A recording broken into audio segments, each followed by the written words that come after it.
Voilà, bonsoir à tous. Les participants commencent à arriver.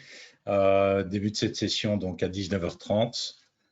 Merci à tous ceux qui sont déjà là et à ceux qui vont arriver de vous être inscrits à cette première formation en ligne de l'Umpire Academy.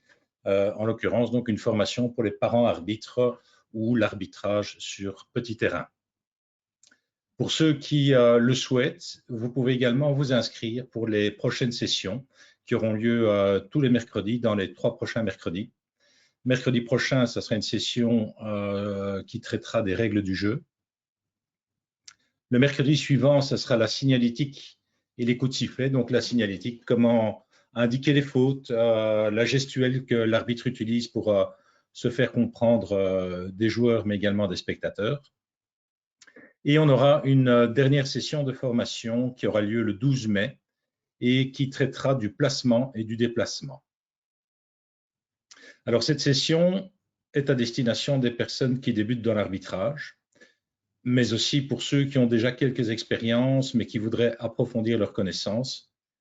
Et aussi, ça s'adresse pour les personnes qui n'ont encore jamais arbitré. Pour ceux qui le souhaitent, vous pouvez demander au secrétariat de votre club ou au responsable arbitrage en fonction du partage des responsabilités. Vous pouvez demander donc à recevoir un accès à Drillster. Alors pour ceux qui ne le savent pas, Drillster est la plateforme de formation en ligne. Et là, vous pouvez retrouver des exercices en format questions-réponses, des drills, qui vont traiter donc des règles et de la manière d'interpréter les fautes pour les différentes catégories de jeunes, mais cette fois-ci séparément. Donc ça, c'est tout nouveau, c'est en ligne depuis juste quelques heures. Avant, on avait un drill, une formation pour les jeunes, mais toutes catégories confondues. Ici, vous allez retrouver toutes les catégories séparément de U7 jusqu'à U12. Alors, concernant cette formation, d'un point de vue plus technique, la session ici, en l'occurrence, est enregistrée et donc sera disponible via un lien que j'enverrai par email pour tous ceux qui souhaitent la recevoir et revoir cette formation par après. Étant donné que je suis seul aux manettes ce soir pour donner cette formation, je vous demanderai à tous s'il y a des questions de bien vouloir utiliser le tool qui se trouve sur le petit tableau de bord, en l'occurrence la petite main pour pouvoir poser des questions. Je vois qu'il y en a déjà beaucoup qui l'utilisent, donc c'est très bien. Et alors, à la fin de la formation, en fonction du temps qui reste, je tâcherai de répondre à ces questions en direct. Ou alors, une autre solution, c'est de répondre à ces questions par mail, mais que je partagerai alors avec tous les participants. Tout le monde n'est pas encore en place.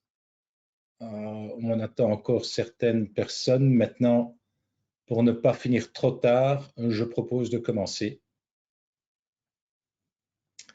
Alors donc, comme je le disais, en préambule, il s'agit d'une formation pour les parents arbitres et plus particulièrement pour les personnes désireuses d'arbitrer sur des petits terrains.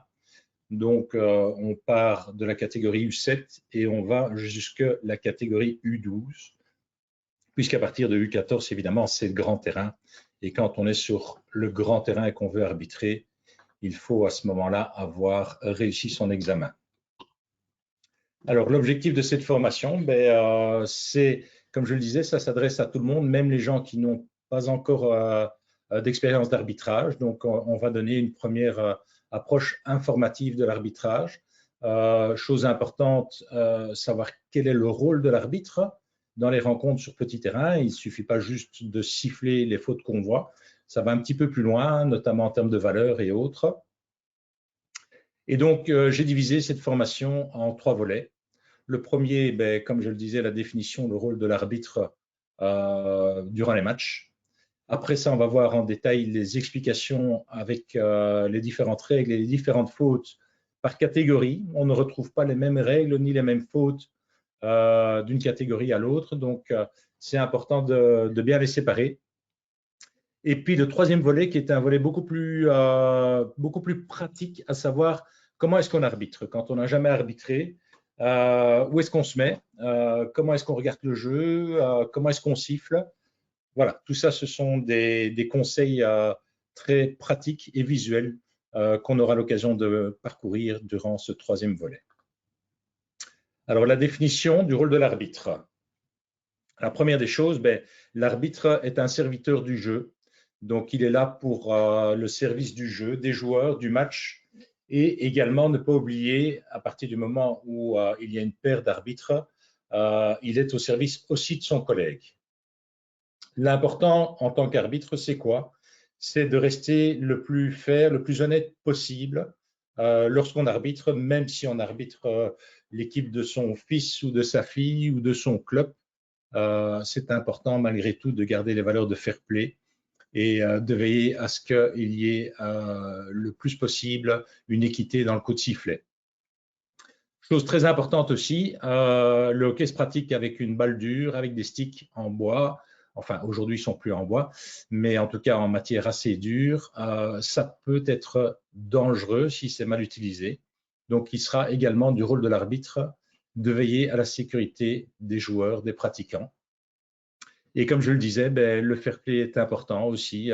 Ça se communique aux joueurs quand on siffle, quand il y a des réactions qui ne sont pas forcément appropriées par rapport à certains coups de sifflet ou par rapport à certaines fautes. Prendre le temps d'expliquer ce que c'est que le fair play et les valeurs du sport. Donc ça, c'est le rôle de l'arbitre sur le terrain, mais pas uniquement. Il y a des spectateurs, des parents, des gens plus ou moins motivés pour une équipe ou une autre, les coachs, parfois aussi en fonction du stress, en fonction de l'enjeu, en fonction de différents critères, peuvent parfois perdre la lucidité ou le sang-froid. Il est important que l'arbitre soit là aussi pour calmer les esprits et faire en sorte que le hockey puisse se pratiquer dans une bonne ambiance et une bonne atmosphère. Alors, le rôle d'un arbitre, avant tout, c'est un soutien.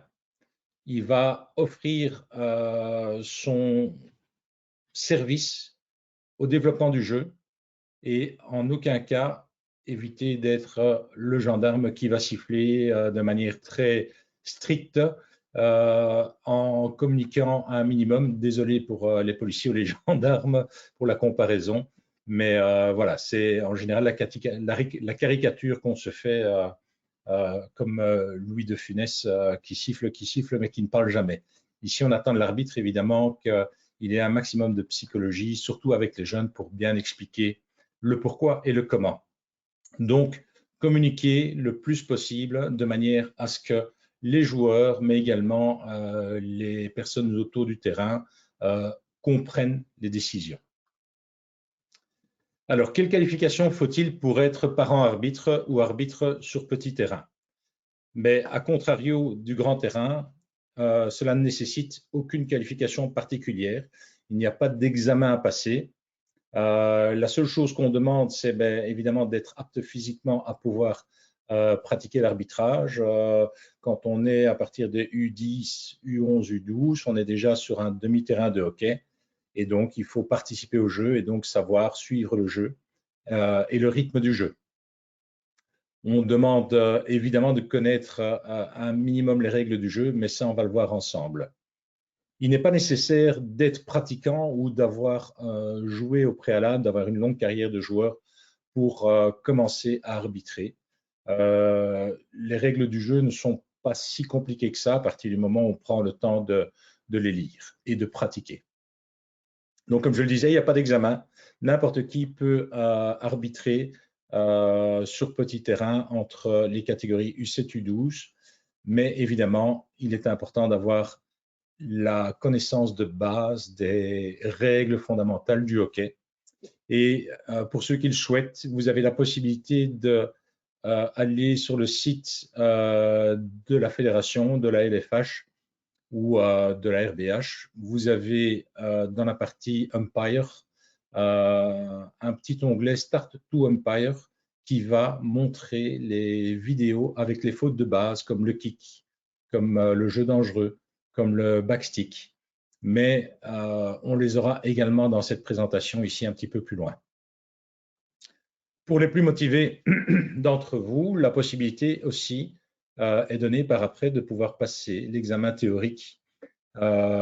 Cet examen peut se faire en ligne, enfin, peut se faire maintenant systématiquement en ligne sur la plateforme Drillster dont je parlais là tout à l'heure en ouverture. Là, c'est la même démarche. Allez voir le responsable arbitrage de votre club ou le ou la secrétaire qui vous donnera accès. Vous avez la possibilité de faire des drills, c'est-à-dire de vous entraîner, faire des questions, des réponses.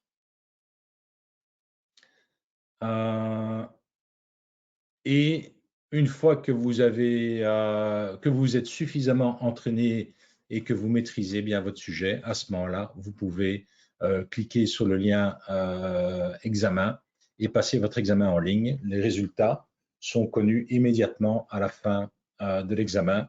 Attention que ce n'est pas un examen où il faut 50%, mais on demande 80% pour réussir cet examen.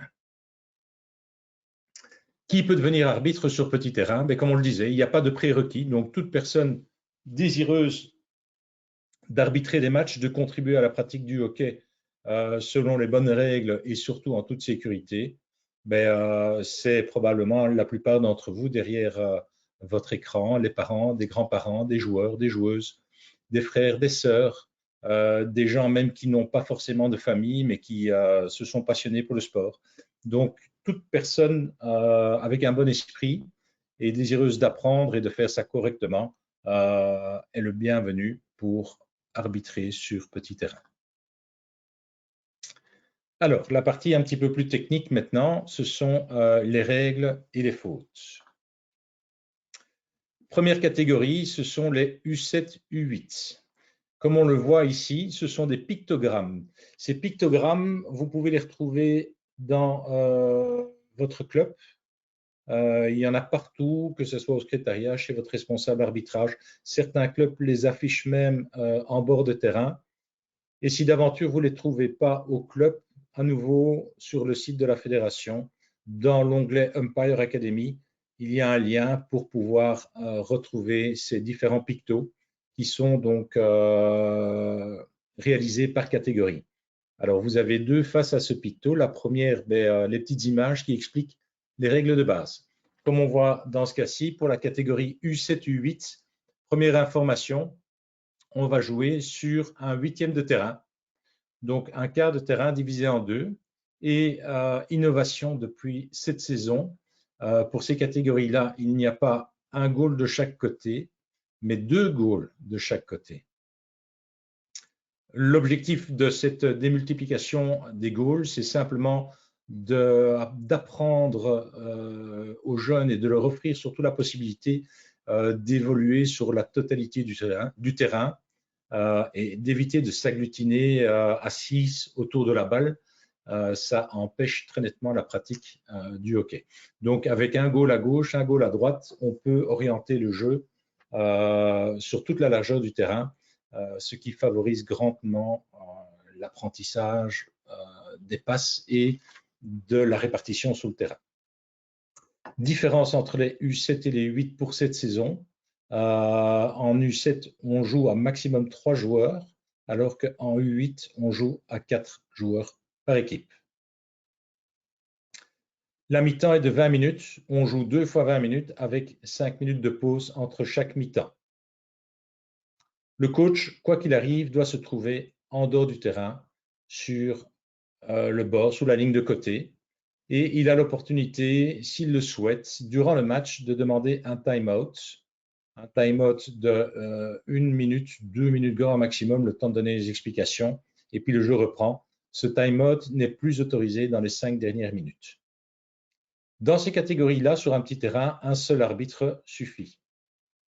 L'apprentissage du fair play, c'est le rôle de l'arbitre de veiller à ce que le fair play soit bien présent au sein des équipes et donc penser à les inviter à se serrer la main ou se donner un petit coup de stick à la fin du match. C'est toujours très agréable. De l'autre côté, on ne joue pas avec un gardien, pas d'équipement spécial pour le gardien. L'objectif, c'est que les jeunes puissent courir et participer sur la totalité du terrain. Des fautes comme les backsticks ne sont pas sifflées, sauf si c'est volontaire, mais volontaire et que ça oriente grandement le jeu, évidemment.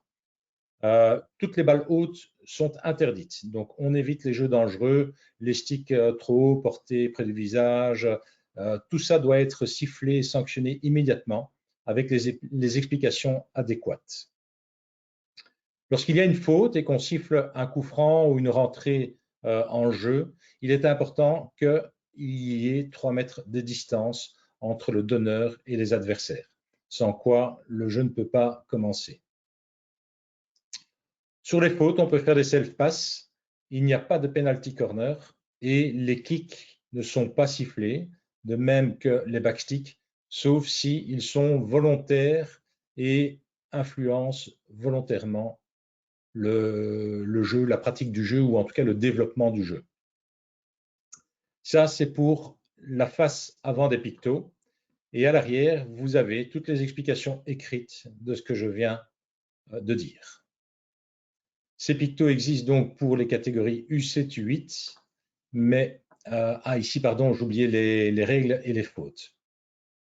Quand le match débute, mais également après la mi-temps ou alors après chaque goal, la balle doit être remise au centre du terrain et on siffle pour relancer le jeu.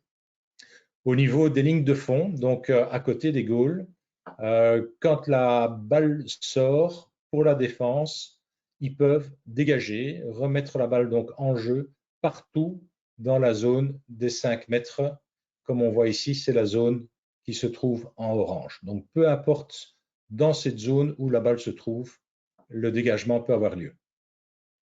Si c'est volontaire par la défense, on donne un coup franc à 3 mètres derrière la ligne des 5 mètres. Au niveau des sorties de côté, quand c'est dans la zone orange, donc dans la zone des 5 mètres, on va sortir de cette zone pour donner la rentrée en touche pour l'équipe qui attaque. Pour la défense, c'est tout simplement sur la ligne à l'endroit où la balle est sortie. Au niveau des fautes, on ne siffle pas, sauf si on a des kicks ou des backsticks volontaires qui orientent sensiblement le jeu, évidemment, à l'inverse de ce qu'il devrait.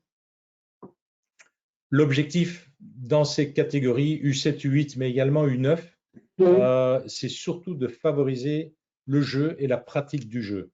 Donc, les fautes, elles sont vraiment secondaires, je dirais, sauf, comme je le dis, si ça change, on ne va pas autoriser un jeune à shotter dans la balle volontairement du pied pour marquer un goal. Là, effectivement, ça va siffler. Mais si, en essayant de jouer la balle, elle rebondit 2-3 fois sur les pieds ou sur le backstick, ça n'est pas grave. C'est de l'apprentissage. On laisse le jeu se dérouler. L'objectif, c'est que les jeunes puissent jouer le plus possible, plutôt que d'avoir un maximum de fautes et des arrêts de jeu. Il faut les laisser s'amuser. Jeu dangereux, comme on a dit, c'est toujours sanctionné. Donc un mouvement du stick, pousser quelqu'un, le tirer par le maillot, tout ça sont des fautes qui doivent être sanctionnées et expliquées. Il arrive que les balles peuvent monter, soit directement, soit par ricochet. Toutes les balles qui montent sont également sifflées dangereux à partir du moment où on arrive au-dessus du genou. Si elles montent de quelques centimètres et que l'arbitre estime que ça n'est pas dangereux puisqu'elle n'a que 5 ou 10 centimètres de hauteur, on laisse le jeu se dérouler dans le bon esprit du jeu. Si un joueur glisse, tombe ou se jette par terre à proximité de l'endroit où se trouve la balle, vous arrêtez le jeu, évidemment. Il ne faut surtout pas prendre le moindre risque qu'une balle ou un stick vienne heurter un joueur par terre.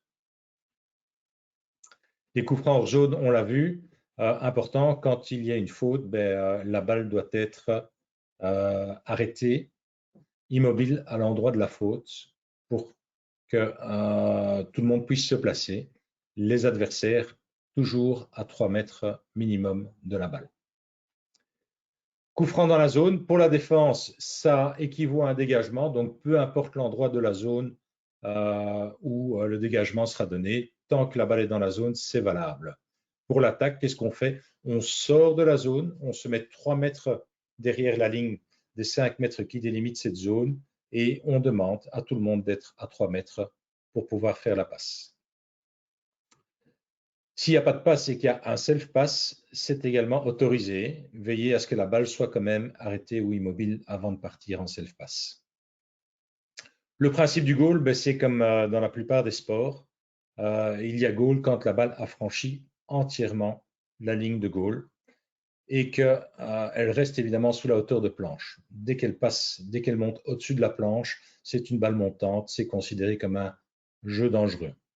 Il est important que pour valider un goal, la balle soit dans la zone des 5 mètres, touchée par un attaquant. Par le stick, évidemment, pas par le pied, mais elle doit être touchée par l'attaquant. Si un attaquant la pousse dans le goal, mais qu'il est en dehors de la zone des 5 mètres, le goal n'est pas validé. Si, dans le même cas de figure, un attaquant pousse la balle vers le goal, mais que cet attaquant se trouve en dehors de la zone des 5 mètres, et que devant le goal, un défenseur touche la balle et la dévie dans son propre goal, à nouveau, il n'y a pas goal.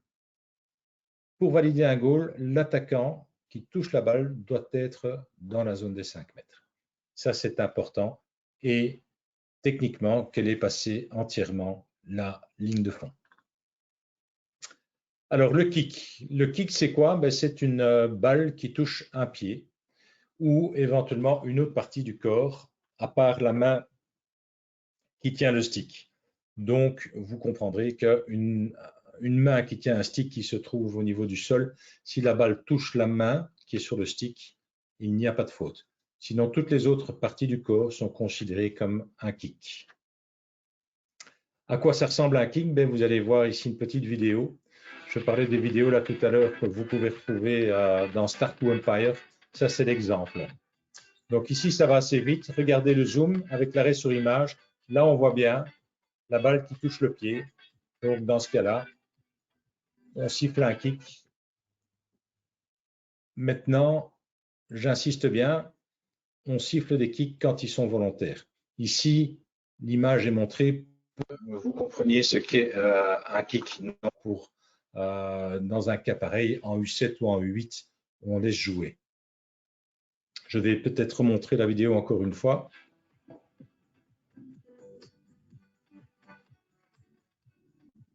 Donc là, la balle touche le pied. Donc sur les catégories plus hautes que U7, U8, on va siffler ce genre de faute, mais pas dans les catégories les plus jeunes. Le jeu dangereux, donc on a parlé de la sécurité, c'est important, c'est un des points quasi les plus importants. Donc toujours veiller à ce qu'il y ait le moins possible d'actions ou de mouvements qui peuvent être dangereux. Et dans ce cas-ci, il n'y a aucune exception qui est donnée. On doit, en tant qu'arbitre, toujours siffler un jeu dangereux. Alors ici, un exemple, ce qu'on appelle le air shot. Un air shot, c'est un joueur qui veut faire un shot, mais qui rate la balle. Ici, on va bien le voir, il contrôle, et au moment où il shot, il rate la balle avec un autre joueur à proximité. C'est dangereux.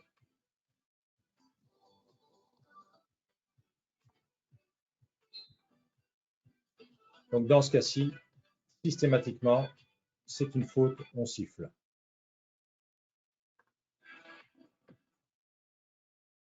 Alors, on change de catégorie et on passe à la catégorie des U9. De nouveau, le même principe de pictogramme, où là, on voit que le nombre de joueurs est de 6 par équipe. Maintenant, il est autorisé de débuter un match avec minimum 4 joueurs. Pas moins, mais entre 4 et 6, sans problème. Au niveau du temps de jeu, on est passé à 25 minutes. De nouveau, 2 mi-temps de 25 minutes avec 5 minutes de pause. Le coach, même principe dans toutes les catégories, il est en dehors du terrain, le long de la ligne. Ici, en termes d'arbitre, on passe à 2 arbitres. Le terrain, comme vous le voyez ici au centre de l'image, le terrain n'est plus 1/8, mais 1/4 de terrain cette fois-ci. Donc, il y a plus d'espace à couvrir. De là, l'intérêt d'avoir 2 arbitres. Et la zone d'en-but est devenue plus grande puisqu'elle passe de 5 à 10 mètres et on retrouve une configuration classique, à savoir un goal de chaque côté. Les kicks deviennent interdits, les backsticks également. Les jeux dangereux, la règle ne change pas, on interdit. La distance de 3 mètres sur coup franc pour les adversaires reste la même. La self-pass est toujours autorisée. Il n'y a pas encore de penalty corner, ça sera pour après. Et le gardien fait son entrée. Ici, on a un gardien en équipement, mais sans stick. Ça veut dire qu'il a ses guêtres, ses gants, son casque, mais pas de stick. Les explications qu'on retrouve donc à l'arrière du picto, c'est toujours la même chose. Au niveau des règles, le principe de la mise en jeu reste la même. Après chaque goal et à chaque début de mi-temps, on remet la balle au centre et on siffle pour relancer le jeu. Les sorties de ligne de fond, c'est la même chose. Pour l'attaque, on a des longs corners sur la ligne du milieu et perpendiculaires à l'endroit où la balle est sortie. Donc en imaginant que la balle sorte sur la ligne de fond à 1 mètre de la ligne de côté, on va récupérer cette balle, on va la placer sur la ligne du centre, perpendiculairement à l'endroit où elle est sortie, à 1 mètre donc de la ligne de côté. Pour la défense, c'est le dégagement en zone, donc peu importe l'endroit, du moment qu'on est dans la zone des 10 mètres, il peut y avoir dégagement. Si une balle est sortie volontairement par la défense, on donne à ce moment-là un coup franc à 3 mètres derrière la zone, c'est-à-dire derrière la ligne des 10 mètres. Le corner, on vient de le voir sous le point d'avant. Les sorties de côté, ça ne change pas. À l'endroit où la balle est sortie, une exception, quand c'est pour l'attaque et que la balle est sortie dans la zone des 10 mètres, à ce moment-là, on ressort de la ligne, on ressort de la zone des 10 mètres, de 3 mètres, on place la balle sur la ligne de côté et on effectue la rentrée. Au niveau des fautes, on va siffler les kicks, les backsticks. Là, on va être un petit peu plus intransigeant.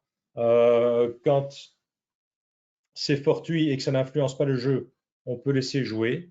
Par contre, quand ça influence le jeu, même si ça n'est pas volontaire, on peut siffler les kicks et les backsticks. Évidemment, quand c'est volontaire, ça se siffle. Les jeux dangereux sont toujours sanctionnés. Donc, comme on l'a vu dans la petite vidéo, les poussées, les airshots, les balles hautes, un joueur par terre, accroupi sous le terrain, à proximité de l'action de jeu et de la balle, on arrête le temps, on ne prend pas de risque. Coup franc hors zone, même principe, balle immobilisée à l'endroit de la faute, toujours à minimum 3 mètres de la zone d'en-but, donc c'est-à-dire de la zone des 10 mètres. Pour la défense, on donne le coup franc à l'endroit où la faute a été faite. On parlait des gardiens. Les gardiens peuvent jouer la balle avec la totalité du corps pour autant qu'il reste dans la zone d'envoi. Un gardien ne peut pas sortir de la zone des 10 mètres. La self-pass, comme on l'a vu, est autorisée et le principe du goal reste exactement le même. La balle doit franchir entièrement la ligne de goal et doit être touchée par un attaquant dans la zone de but. Je vois sur mon petit écran de contrôle qu'il y a pas mal de questions. N'hésitez pas à me les faire parvenir. Je ne vais pas y répondre directement parce que sinon on sort du fil, mais j'y répondrai à la fin ou éventuellement, comme je l'ai dit là tout à l'heure, par email après cette formation. Mais surtout, n'hésitez pas, si vous avez des questions, j'y répondrai. Je prendrai le temps de répondre à toutes les questions. Et n'oubliez pas, il n'y a aucune bête question. Il peut y avoir éventuellement des bêtes réponses, mais là, c'est plus moi qui suis visé. Le backstick, c'est quoi? Sur la crosse du stick, la partie arrondie du stick, on a un côté plat et un côté arrondi, côté convexe. À aucun moment, cette balle ne peut toucher la partie arrondie du stick. Je lance la vidéo. De nouveau, on l'aura en vitesse réelle et puis après, elle va être ralentie avec arrêt sur l'image.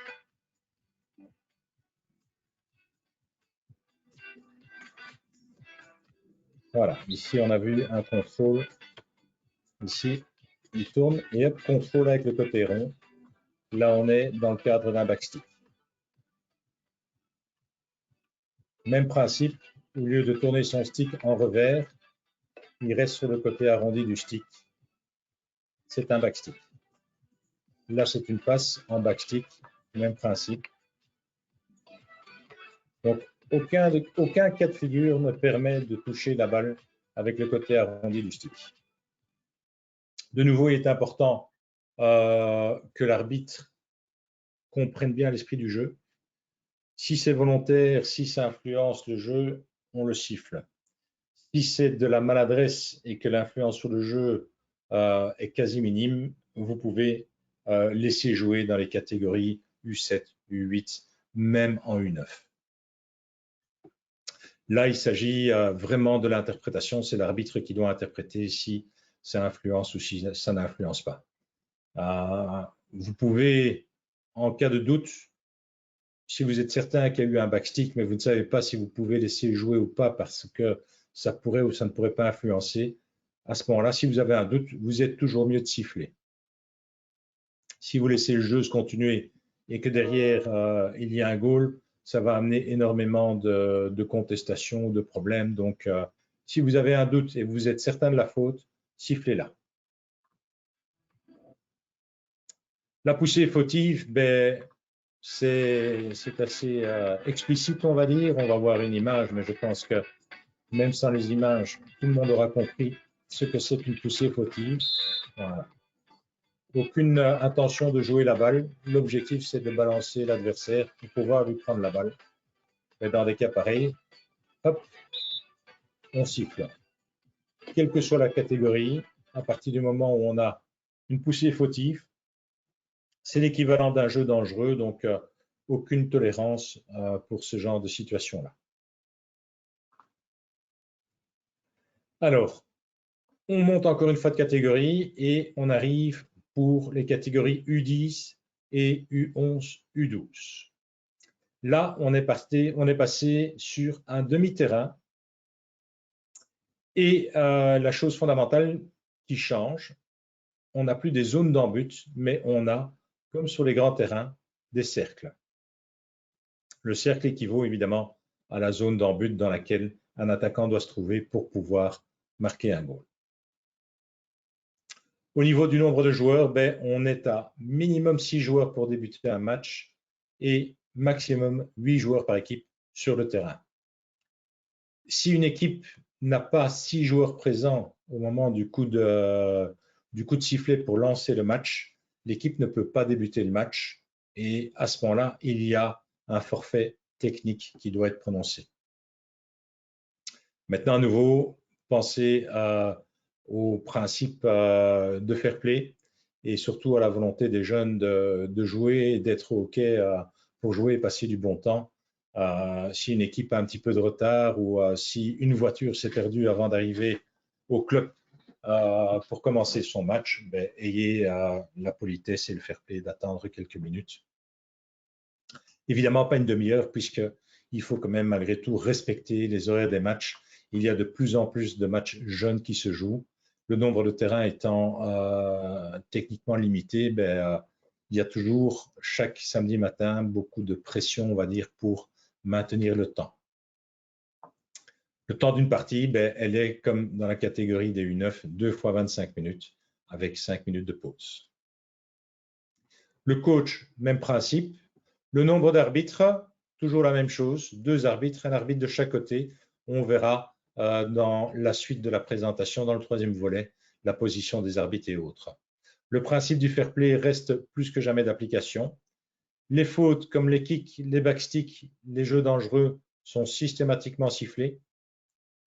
Sur les coups francs ou les rentrées en touche, modification, on ne demande plus 3 mètres, mais 5 mètres, étant donné que le terrain offre la possibilité, vu que l'espace est doublé par rapport à la catégorie des U9. La self-pass reste autorisée. Au niveau du gardien, il a un équipement complet cette fois-ci, c'est-à-dire guêtre, gants, masque et stick. Nouveauté aussi par rapport aux catégories U9, U7, U8, c'est les PC ou penalty corner, c'est-à-dire quand il y a des fautes au niveau du cercle, pour l'attaque, on va siffler un penalty corner ou ce qu'on appelle dans le langage courant un PC. Pour la catégorie U10, il y a 4 défenseurs, 3 joueurs de champ et un gardien. Et pour les U11, U12, on rajoute un défenseur supplémentaire, donc 4 joueurs de champ plus un gardien. Ou éventuellement, s'il n'y a pas de gardien, 5 joueurs de champ, c'est aussi valable. Les explications à l'arrière des pictos, c'est les mêmes. Au niveau des fautes, la base reste toujours la même. Donc, les mises en jeu, après les goals, les débuts des mi-temps, on met la balle au centre, on siffle pour lancer le jeu. Au niveau des sorties de ligne de fond, ça reste la même chose, si ce n'est que, au lieu d'avoir 3 mètres de distance par rapport à l'endroit de la balle, on va demander 5 mètres de distance pour les adversaires lorsqu'il y a une balle pour l'attaque. Pour la défense, comme il n'y a plus de zone, le dégagement doit se faire soit partout dans le cercle, soit à la hauteur du bord du cercle. Donc on ne peut pas aller plus loin que l'extrémité du cercle. Par contre, on peut se déplacer jusqu'à cette extrémité sur la gauche ou sur la droite. Quand il y a une sortie, la balle sort derrière la ligne de fond et elle a été sortie volontairement par un défenseur. Dans un cas comme ça, on siffle penalty corner. S'il y a corner, c'est comme pour les U9, la balle va se mettre au milieu, sur la ligne du milieu, à l'endroit perpendiculairement à l'endroit où elle est sortie. Les sorties sur les côtés, les lignes latérales, on place la balle à l'endroit où elle est sortie. Pour les fautes, on siffle les kicks, les backsticks, les jeux dangereux. Il y a la possibilité de siffler stroke. On verra le stroke de quoi il s'agit. Il s'agit, comme pour le football, d'un penalty, on va dire, la balle aux 5 mètres, un joueur seul face au gardien, avec la possibilité donc de faire un push dans le goal. On ne peut siffler stroke que lorsqu'il y a une faute dans le cercle et volontaire. Si la faute est volontaire en dehors du cercle, on ne peut pas siffler stroke. S'il y a une faute dans le cercle comme un kick, mais qui n'est pas volontaire ou qui n'empêche pas un goal, à ce moment-là, on sifflera penalty, mais pas de stroke. Le stroke, comme je le dis, une faute volontaire dans le cercle. Les jeux dangereux, ça reste toujours la même chose. On les siffle et pensez toujours à bien expliquer le pourquoi du comment du jeu dangereux. C'est très important qu'ils le comprennent parce que plus ils vont monter de catégorie, plus le jeu va s'accélérer, la balle va s'accélérer et le danger peut grandir si on ne maîtrise pas ces principes-là. Les coups francs hors du cercle, hors de la zone, dans sa propre moitié de terrain, pour toute faute, la balle doit être immobile à l'endroit de la faute. On demande aux adversaires d'être à 5 mètres. La balle peut être envoyée de son propre camp directement dans le cercle adverse. Si on est dans la moitié adverse, en l'occurrence, une faute pour l'attaque du côté où elle attaque, chaque faute doit être donnée à l'endroit de la faute. Tout le monde doit être à 5 mètres. Par contre, si on veut donner une faute directement dans le cercle, il est important que la balle roule, parcourt au moins 5 mètres, soit dans le stick du joueur, soit être touchée par un partenaire 5 mètres avant d'entrer dans le cercle. Ça, c'est important, c'est pour éviter d'avoir des grands shots qui pourraient être dangereux directement vers le cercle. Donc, quoi qu'il arrive, on ne peut jamais, quand on est à moins de 5 mètres du cercle, envoyer une balle directement dans le cercle. Il faut qu'elle parcourt 5 mètres dans tous les cas de figure. Sur le terrain, la self-pass est toujours autorisée. Et comme on l'a vu juste avant, ben, les strokes pour des fautes volontaires dans le cercle. Au niveau des PC, il n'y a pas de nombre maximum d'attaquants. L'essentiel, c'est que les attaquants soient toujours en bord de cercle et pas dans le cercle. Alors, les coups francs dans la zone, ben, pour la défense, dégager à maximum 15 mètres qui correspond donc au bord du cercle, perpendiculairement à l'endroit où la balle est sortie ou dans le cercle. Si un coup franc dans le cercle pour l'attaque, on siffle PC, soit penalty corner. Les gardiens peuvent jouer la balle avec tout le corps, le masque, les guêtres, le corps, le torse. Il n'y a aucune restriction. Il peut la jouer avec le stick, mais toujours du côté plat, jamais du côté arrondi. Et par contre, s'il joue la balle du stick, c'est dans le cercle ou maximum 5 mètres au-delà de son cercle au niveau des pointillés. S'il sort du cercle, le gardien ne peut pas toucher la balle avec le corps ou avec ses guêtres. Et dernière règle vis-à-vis du gardien, il ne peut pas sortir de cette zone, non pas suave, mais sauf s'il part pour tirer un stroke. En cas de PC, 3 défenseurs, on a vu pour les U10, plus le gardien. S'il n'y a pas de gardien, ça peut être 4 défenseurs. On augmente d'une personne pour les U11, U12. Tous les autres joueurs doivent être, quand on parle de l'équipe qui défend, dans le cercle adverse. Ils doivent attendre que la balle soit mise en jeu pour pouvoir revenir défendre. La définition du goal reste la même.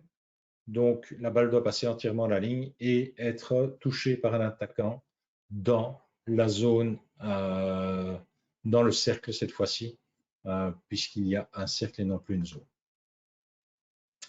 Alors, une faute qui peut être considérée comme un jeu dangereux, c'est un coup de stick. On va voir ici. Ça peut être de la maladresse parfois, mais ça peut également être volontaire. Donc, là aussi, si ça influence le jeu, il faut siffler. En l'occurrence, ici, on voit bien le coup de stick qui empêche l'attaquant de pouvoir continuer à contrôler sa balle. Donc là, il y a clairement une influence sur le jeu. On siffle. Ici, elle essaye de prendre la balle par derrière et elle tape. Perte de contrôle, même chose.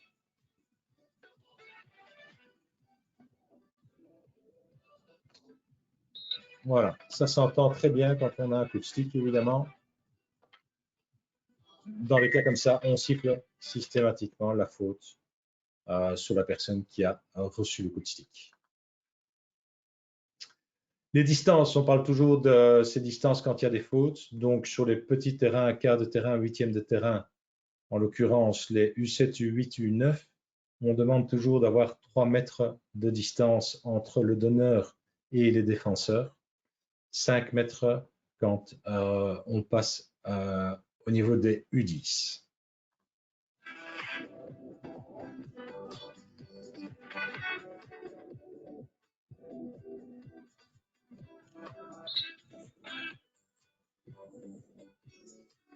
Donc voilà, il faut avoir cette distance. Dans ce cas-ci, il y a une self-pass, mais il faut que l'adversaire soit au moins à 5 mètres. Ici, il n'est pas à 5 mètres, donc on ne peut pas donner. On voit juste avant ici l'arbitre qui signale que le joueur n'est pas à 5 mètres en levant la main et en brandissant le 5 pour bien montrer qu'il faut 5 mètres. Petit détail important que je n'avais pas encore dit, quand on a un coup franc qui est donné pour l'attaque qui se trouve dans la zone des 23 mètres, c'est-à-dire les pointillés autour du cercle, à ce moment-là, les adversaires doivent être à 5 mètres, mais également les partenaires. Donc, dans les fautes pour l'attaque, dans les 23 mètres, donc les 5 mètres autour du cercle, systématiquement, à l'exception du donneur, tous les joueurs doivent se trouver à 5 mètres. Si on n'est pas dans cette zone-là, les adversaires doivent être à 5 mètres, les partenaires peuvent être juste à côté, il n'y a pas de souci. Alors, le penalty corner. Donc, le penalty corner, quand on a des fautes dans le cercle ou une faute volontaire d'un défenseur dans la zone des 23 mètres, donc dans cette zone de pointillé autour du cercle. Si la faute est volontaire, comme un coup de stick par exemple, ou une poussée, ou si volontairement le défenseur arrête la balle du pied parce que sinon il est dépassé, on peut siffler penalty corner. On va voir comment, quelle est la définition, évidemment, comment ça se passe un penalty corner, et puis j'aurai une petite animation sur le prochain slide. Donc, d'un point de vue définition, on va placer la balle sur la ligne de fond à 10 mètres à côté du poteau du goal. Le côté généralement choisi est le côté droit, mais il n'y a pas de restriction. Si un joueur veut le donner sur la gauche du but, il n'y a aucun souci du moment qu'il est au moins à 10 mètres. On trouve toujours une petite marque qui stipule la distance de 10 mètres par rapport au poteau. Donc on est sur la ligne de fond à 10 mètres du cercle et on peut choisir la gauche ou la droite. L'attaquant va pousser la balle, soit en push, soit la shotter, la frapper, en évitant de la faire monter, et elle doit être partie en direction d'un attaquant qui, lui, se trouve à l'extérieur du cercle. L'attaquant qui va donner la balle peut avoir un pied dans la surface de jeu, mais doit avoir au minimum un pied à l'extérieur de la surface de jeu. Ça veut dire quoi? Ça veut dire qu'en règle générale, il sera à cheval sur la ligne de fond, le dos tourné au goal quand il est à droite, avec un pied dans le terrain, un pied en dehors. Il peut avoir les deux pieds en dehors du terrain s'il désire. Par contre, il ne peut pas avoir les deux pieds dans le terrain. À l'exception du donneur pour l'équipe attaquante, tous les autres attaquants doivent se tenir à l'extérieur du cercle et tous les défenseurs derrière la ligne de fond, soit à l'intérieur de leur goal, soit à côté du goal, jusqu'à maximum 5 mètres. Tous ces joueurs ne peuvent commencer à bouger, à rentrer dans le cercle qu'une fois que la balle est rentrée, est donnée, est mise en jeu. Un but ne peut être inscrit si la balle ne sort pas du cercle. Donc, concrètement, l'attaquant qui donne le PC va la passer à un de ses partenaires qui se trouve en bord de cercle. Il faut que ce partenaire arrête la balle, soit en dehors du cercle, et puis rentre dans le cercle pour shotter, soit il arrête la balle en dehors du cercle et fait une passe à un de ses partenaires qui est dans le cercle, qui lui va la pousser dans le goal. Ou alors, ce qui est autorisé, mais plus compliqué, c'est d'arrêter la balle dans le cercle, mais dans ce cas-là, il est obligé de faire sortir la balle du cercle avant de pouvoir continuer son action et marquer un goal. Donc, concrètement, si la balle ne sort pas du cercle dans la phase de penalty, il n'y a pas goal. L'équipe attaquante peut entièrement choisir comment jouer la phase. Ça peut soit se faire avec une balle poussée assez fort, de manière à ce qu'elle arrive très vite à l'attaquant, et celui-ci peut faire soit des passes, soit rentrer dans le cercle et shotter. Voilà l'animation. Donc, on voit ici les 4 joueurs de champ défenseurs avec le gardien, donc 5 personnes maximum, qui se trouvent en dehors du cercle, donc en l'occurrence ici derrière la ligne de fond, maximum jusque là, jusque 5 mètres à droite ou à gauche du piquet. L'attaquant, lui, va mettre sa balle à l'intersection de la ligne de fond et du petit trait qui se trouve à 10 mètres du goal. Maintenant, s'il le souhaite, il peut aller encore plus loin vers la droite ou vers la gauche du moment qu'il ne sort pas du cercle. Donc l'attaquant peut se trouver dans cette zone-là et les défenseurs peuvent se trouver dans cette zone-là. L'attaquant qui passe la balle ici, donc comme on l'expliquait, peut avoir un pied dans le terrain, mais doit dans tous les cas avoir minimum un pied en dehors du terrain. L'objectif de cet attaquant, ça va être de passer la balle à son partenaire qui se trouve en dehors du cercle. L'animation, voilà ce que ça donne. Il passe la balle, tous les joueurs peuvent être en activité, et là, l'attaquant a dû mettre la balle dans le cercle pour pouvoir shotter au goal. Si la balle ici n'est pas rentrée dans le cercle et qu'il shot au goal, qu'elle rentre dans le goal sans être touchée par un autre attaquant, on siffle dégagé. Puisque pour que le goal soit validé, la balle doit être touchée par un attaquant dans le cercle. Si il donne sa balle de l'extérieur du cercle, mais qui vient la passer à ce joueur-ci, qui lui va la toucher pour ensuite la mettre dans le goal, alors là, on peut valider le goal. C'est un peu technique, mais avec de la pratique, on comprend très très vite. Alors, comment concrètement on arbitre un match de hockey? Première des choses à savoir, où est-ce qu'on doit se placer? Sur un terrain U7, U8, on va se placer plus ou moins au milieu du jeu. L'objectif, évidemment, c'est d'être le moins possible au milieu du jeu où il y a les joueurs et les joueuses, de manière à les laisser le plus d'espace possible pour jouer, mais de rester à proximité, toujours face au jeu, de manière à pouvoir bien voir l'évolution et surtout, s'il y a des fautes, pouvoir intervenir si nécessaire. Donc, en U7, U8, un seul arbitre qui va rentrer dans le jeu et qui va soit aller d'un côté ou de l'autre en fonction de l'évolution du jeu. Garder une vue en permanence sur la balle et également une vue un petit peu plus périphérique au cas où, par exemple, un joueur tombe par terre ou il y a une bousculade, ce genre de choses-là. En termes de coups de sifflet, comme j'expliquais, effectivement, être en mouvement, donc accompagner le jeu d'un côté à l'autre, se déplacer de façon à toujours voir la balle. En termes de coups de sifflet, il faut donner un coup de sifflet bien appuyé pour être bien entendu des joueurs et des joueuses. Concrètement, tous les samedis matins, quand on a des matchs de U7, U8 qui utilisent un huitième de terrain, les autres huitièmes de terrain, très souvent, sont occupés par d'autres équipes où il y a d'autres arbitres qui, eux aussi, vont siffler des fautes. Donc, sifflez bien fort, n'ayez pas peur de siffler une deuxième fois si on n'a pas entendu. Le principe est qu'à partir du moment où vous sanctionnez un fait de jeu, le jeu soit arrêté et que la faute soit donnée pour l'équipe qui a l'avantage à ce moment-là. On siffle donc pour les kicks, les backsticks, les jeux dangereux. On ne siffle pas quand on a une sortie latérale, sauf si le joueur sort du terrain et continue.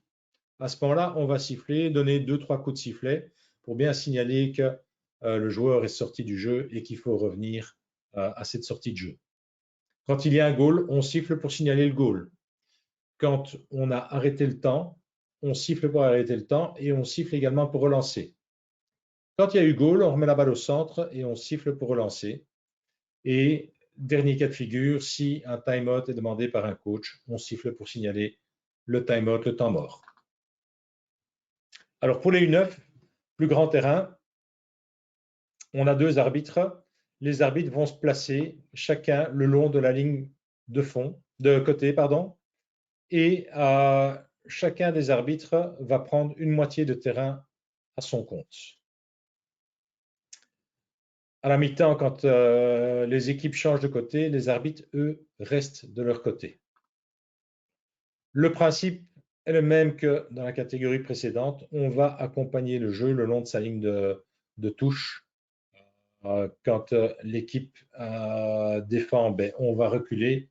On peut aller jusqu'au goal, jusqu'à côté du goal, qui est un emplacement idéal. Et on peut avancer quand l'équipe attaque, mais on ne va pas aller plus loin que la zone de pointillé. Cette zone-là étant réservée à l'arbitre de côté. On se déplace en tant qu'arbitre de façon à toujours voir la balle. Donc, quand on sent qu'une équipe va attaquer, ben, on ne fait pas demi-tour pour partir en courant, pour vite aller se mettre près du goal, mais on va courir toujours en regardant le jeu se dérouler. Donc, il arrive souvent effectivement qu'on doive se déplacer et trotter en arrière.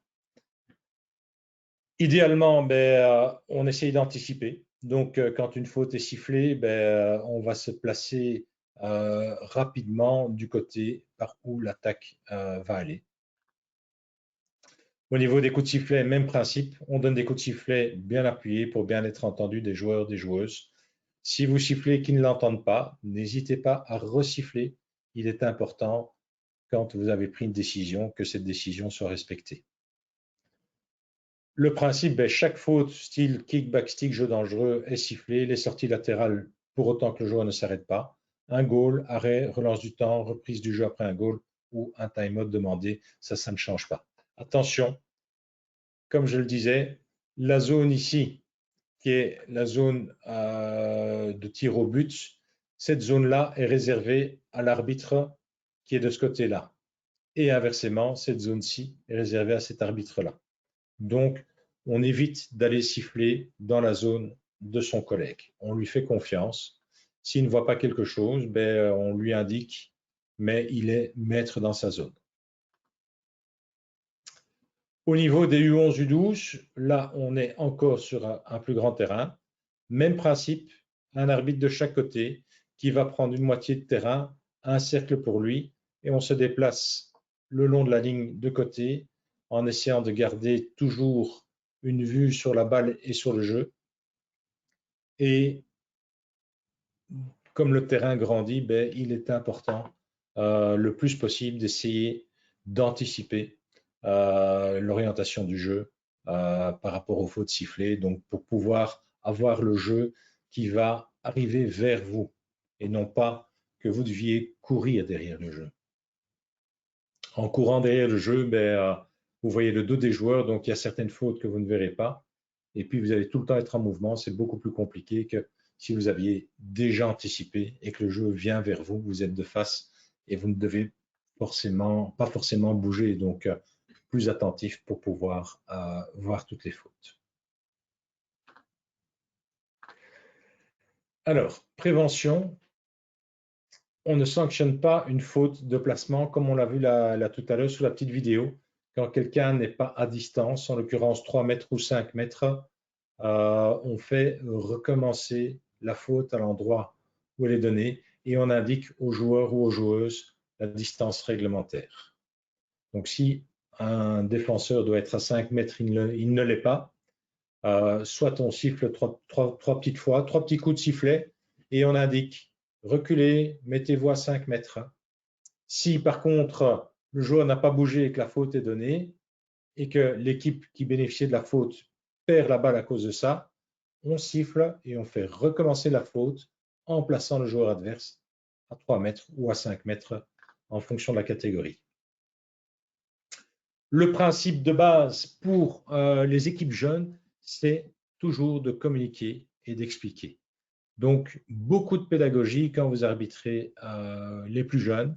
Ils sont en phase d'apprentissage, donc bien prendre le temps de siffler, d'expliquer une faute avec des mots qui sont évidemment à leur portée, de manière à ce qu'ils puissent bien comprendre pourquoi on les sanctionne. La première chose, ben, ça évite d'avoir des frustrations si on siffle systématiquement leurs interventions sans leur expliquer. Et d'un autre côté, ben, ça leur permet d'apprendre. À partir du moment où ils comprennent les fautes, ils géreront mieux, ils appréhenderont mieux le jeu et donc participeront beaucoup plus à un jeu beaucoup plus agréable. Il est important d'expliquer, mais ne prenez pas trop de temps dans vos explications. Si le joueur n'arrive manifestement pas à comprendre vos explications, n'hésitez pas à aller le retrouver à la mi-temps ou à la fin du match pour lui expliquer ce qu'il ou elle n'aurait éventuellement pas compris. Comme on va le voir, pour chaque type de faute, il y a une gestuelle. Cette gestuelle est à l'attention des joueurs, à l'attention du collègue arbitre, mais également à l'attention des gens qui regardent le match. Quand vous sifflez, pensez à siffler pour l'ensemble des acteurs, c'est-à-dire coach et spectateurs inclus. La gestuelle. Donc, comme je disais, pour chaque type de faute, il existe une gestuelle pour expliquer. En l'occurrence, quand une balle sort derrière la ligne de fond à l'attention de la défense, on va donner dégager. Il ne s'agit pas d'une faute là, donc il n'y a pas de coup de sifflet. Par contre, on va indiquer le dégagement en se mettant dos à la ligne de fond avec les bras écartés, tendus sur les côtés. Lorsqu'il y a une faute, on va siffler la faute et on va indiquer dans quelle direction le jeu peut se dérouler, donc la direction de l'attaque de l'équipe qui va bénéficier de la faute. Un kick, soit on peut donner une explication verbale en disant il y a kick, soit dans les catégories plus élevées, on peut simplement siffler le kick et montrer le pied en levant le pied et le montrer du doigt pour bien indiquer le type de faute qu'il s'agissait, en l'occurrence ici d'un kick. Pour le backstick, on va siffler et on va indiquer avec le revers de la main que la balle a touché le côté rond du stick. Un jeu dangereux, on va mettre sa main sur l'épaule opposée pour indiquer qu'il y a eu un jeu dangereux. Quand il y a un arrêt du temps, que ce soit un coach qui demande un time-out ou que ce soit par exemple une personne qui est par terre et qu'il y a un risque de danger ou quoi que ce soit, vous pouvez arrêter le temps. À ce moment-là, vous sifflez bien fort et vous mettez les bras en croix au-dessus de votre tête pour indiquer l'arrêt du temps. Alors, en cas d'obstruction, obstruction, c'est-à-dire un croisement de deux joueurs de la même équipe qui empêcherait un adversaire de jouer la balle, on montre ici effectivement que les deux joueurs se croisent et empêchent l'attaquant de jouer la balle. On peut avoir également des obstructions à une personne seule, une personne qui contrôlerait la balle en reculant vers ses adversaires. Ça n'est pas autorisé. Le principe, c'est toujours de laisser l'opportunité à l'adversaire de jouer la balle. Le coup de stick, comme on l'a vu dans les vidéos, ben, on tend le bras et puis on vient montrer avec l'autre main qu'il y a eu un coup sur le stick. La poussée fautive, le coude qui pousse, on montre d'un côté le coude qui pousse et avec l'autre main la direction de la faute, donc le sens de l'attaque.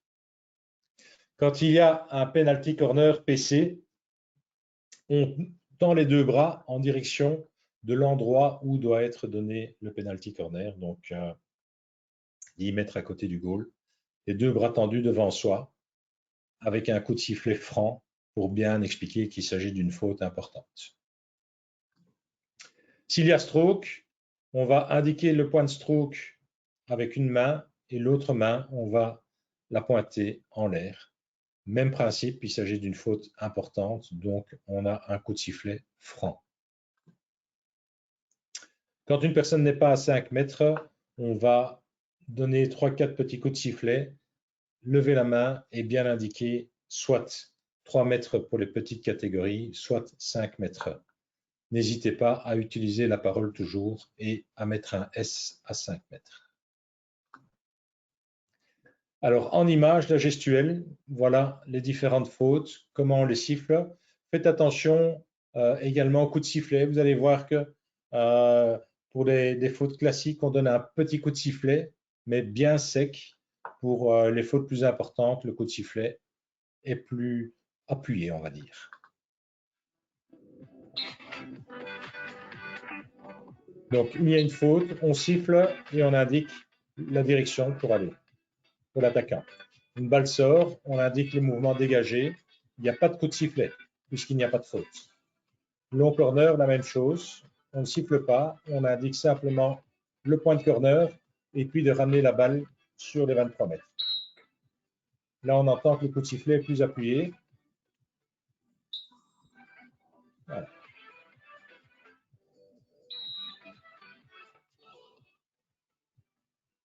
Stroke, faute volontaire dans le cercle. En l'occurrence, ici, la joueuse arrête la balle du pied avant le goal.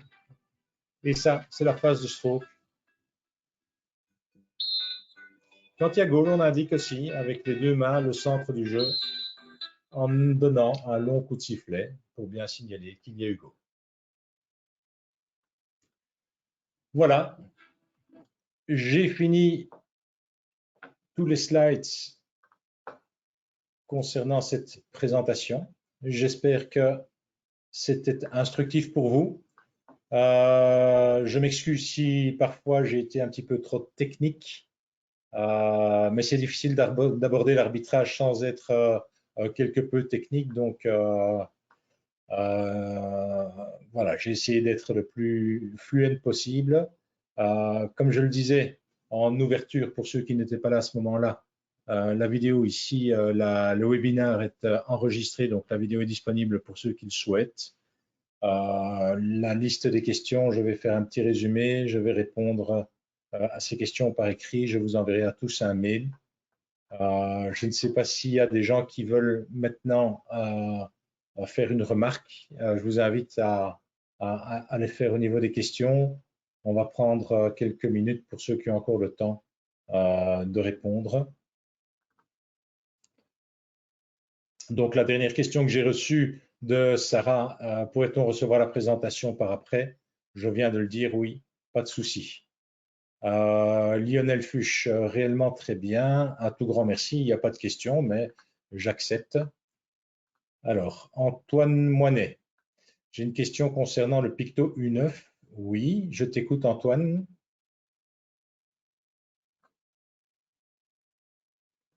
Je n'ai pas ta question.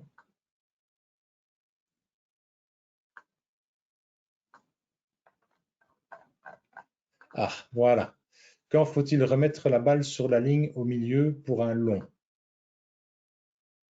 Donc, si la balle sort en ligne, derrière la ligne de fond, qu'elle a été touchée par un défenseur, à ce moment-là, on donne un long corner et donc on remet la balle sur la ligne du milieu perpendiculairement à l'endroit où elle est sortie. Attention, si la balle est sortie volontairement par le défenseur derrière sa ligne de fond, en U9, à ce moment-là, on donne un coup franc à 3 mètres derrière la zone d'en-but. Alors, est-ce qu'il y a d'autres questions? Non, il n'y a pas de cartes pour ces catégories-là. Les cartes arrivent à partir des U14 sur les grands terrains. De nouveau, on demande un maximum de psychologie, d'explication. Comme c'était mentionné dans le premier slide, l'objectif n'est pas d'être un gendarme, mais au contraire d'accompagner le jeu et la pratique du sport. Alors oui, je vais envoyer le lien du webinaire par mail à tout le monde. Alors, qu'est-ce qu'il y a encore comme question? Merci pour toutes vos réactions positives, c'est agréable. Sébastien Spécart, lors d'un PC, un attaquant peut-il aller chercher la balle dans le cercle si celle-ci n'arrive pas jusqu'en dehors du cercle? C'est une très bonne question, Sébastien. Oui, bien entendu, l'attaquant peut aller chercher la balle. Attention que ça doit être l'attaquant, ça doit être un autre joueur que celui qui a donné. Celui qui a donné ne peut toucher qu'une seule fois la balle. Si l'attaquant va chercher la balle dans le cercle, il est indispensable qu'il sorte du cercle pour qu'il puisse y avoir goal. Si la balle ne sort pas du cercle, donc il va chercher la balle dans le cercle et puis il shot directement au goal. Si la balle rentre dans le goal n'est pas valable, on siffle une faute et c'est dégagé.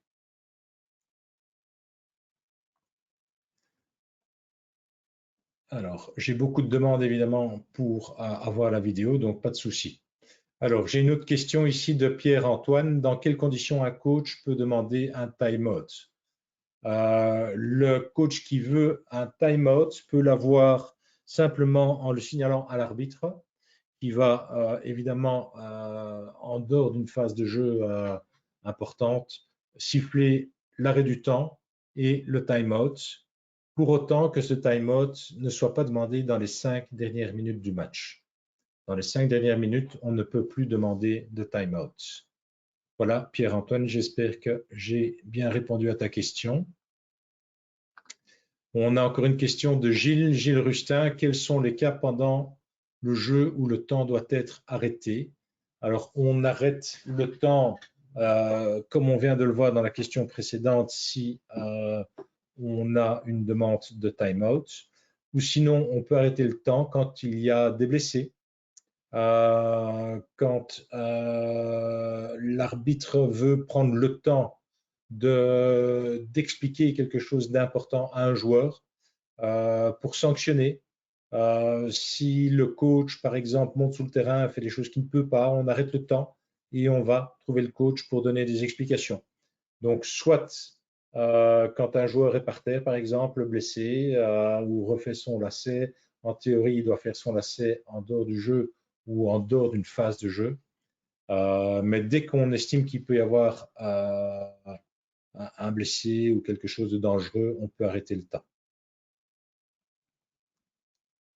Alors, Thorsten, pour U10, U12, est-ce qu'un goal peut aussi être marqué au-dessus de la planche, par exemple au PC ou dans le jeu normal?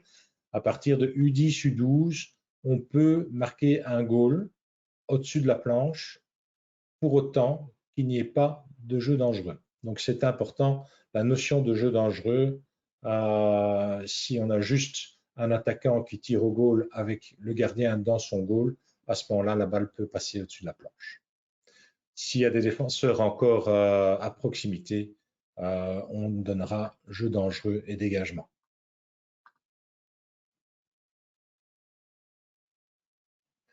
Alors, une question de Maxime Lejeune. Est-ce qu'un joueur peut être en dehors du terrain tout en conduisant la balle sur le terrain? Oui, bien sûr, tant que le joueur fait partie évidemment des joueurs actifs et n'est pas une réserve en bord de terrain, puisque un joueur qui est réserve ne peut pas participer au jeu. Mais donc, si il est participant au jeu et qui conduit sa balle tant que la balle reste dans le jeu, il peut avoir les 2 pieds en dehors du terrain, il n'y a aucun souci. Alors, Laurence, bonjour Laurence, nous demande quelle est la taille des goals en U7, en U8. Les goals ont 2 mètres de largeur. Et on le voit dans le picto, donc en allant voir les pictogrammes U7, U9, dans la partie arrière, il y a une explication où on explique donc les goals. Je cherche en même temps que je donne l'explication. Les goals doivent être donc placés à 4 mètres de chaque côté de la ligne latérale, donc les sorties en touche. Et donc les goals, comme je le disais, font 2 mètres. Donc on a, en partant de la gauche du terrain, 4 mètres et puis un goal de 2 mètres. Et en partant de la droite du terrain, 4 mètres. Et là, on place le deuxième goal de 2 mètres. Voilà, j'espère que c'est clair. Comment crée-t-on son compte Drillster? C'est une bonne question, ça, de Jérôme. Comme je l'expliquais en début, vous devez aller demander à votre responsable arbitrage ou à défaut d'un responsable arbitrage, le secrétaire de votre club qui va vous donner un lien pour aller sur Drillster. Une fois que vous recevez ce lien, vous allez dans l'URL, on va vous demander de créer un compte par rapport à votre adresse email avec un mot de passe et il sera personnel à ce moment-là pour vous, pour aller faire les exercices autant de fois que vous voulez.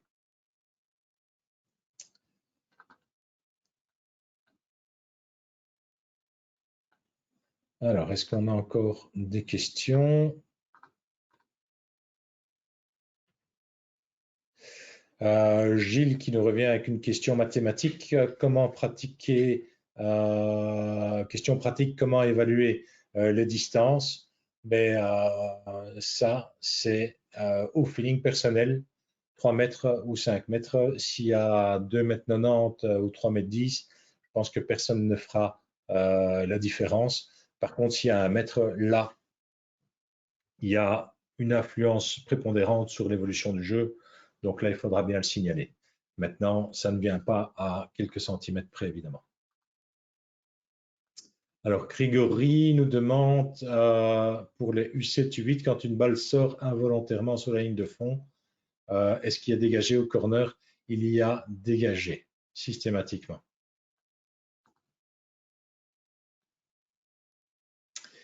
Alors, une question de Thibaut Hermance nous demande s'il y a un temps maximum pour remettre en jeu. Donc, quand il y a eu une phase arrêtée, une faute ou quoi que ce soit, apparemment, certaines équipes en profitent pour prendre plus de temps ou faire tous les changements de joueurs. Sachez qu'on peut changer les joueurs à tout moment. On n'est pas obligé d'attendre qu'il y ait une faute pour changer les joueurs. La seule chose qui est importante, évidemment, c'est que les joueurs sortent du terrain avant que le remplaçant ne rentre. Sinon, c'est une faute. Et mais le temps à partie est un temps raisonnable pour aller chercher la balle, la mettre en place et jouer. Donc là, c'est de nouveau l'appréciation de l'arbitre. Si on constate effectivement qu'une équipe a une attitude anti-fair play en traînant systématiquement, vous pouvez le signaler à ce moment-là et demander à l'équipe d'accélérer. Là, on touche à l'esprit du hockey, à l'esprit du sport et à l'esprit du fair play.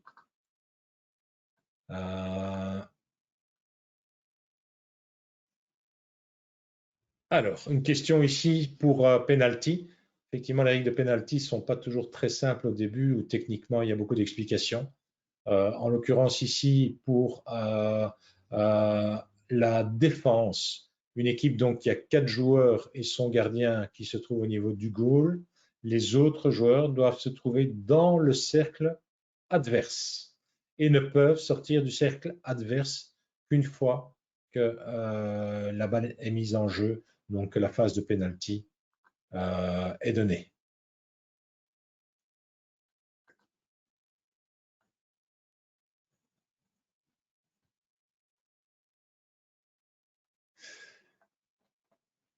Alors, voilà, je pense que j'ai fait le tour de toutes les questions. Les questions auxquelles je n'ai pas répondu, ne vous inquiétez pas, je m'y arrêterai et je prendrai le temps d'y répondre. Voilà, je vous remercie à tous pour votre présence à cette formation. J'espère que c'était intéressant, que vous avez appris des bonnes choses et que dès qu'on pourra retourner sur le terrain, vous pourrez arbitrer avec un petit peu plus de confiance en vous. Merci et une bonne soirée à vous tous.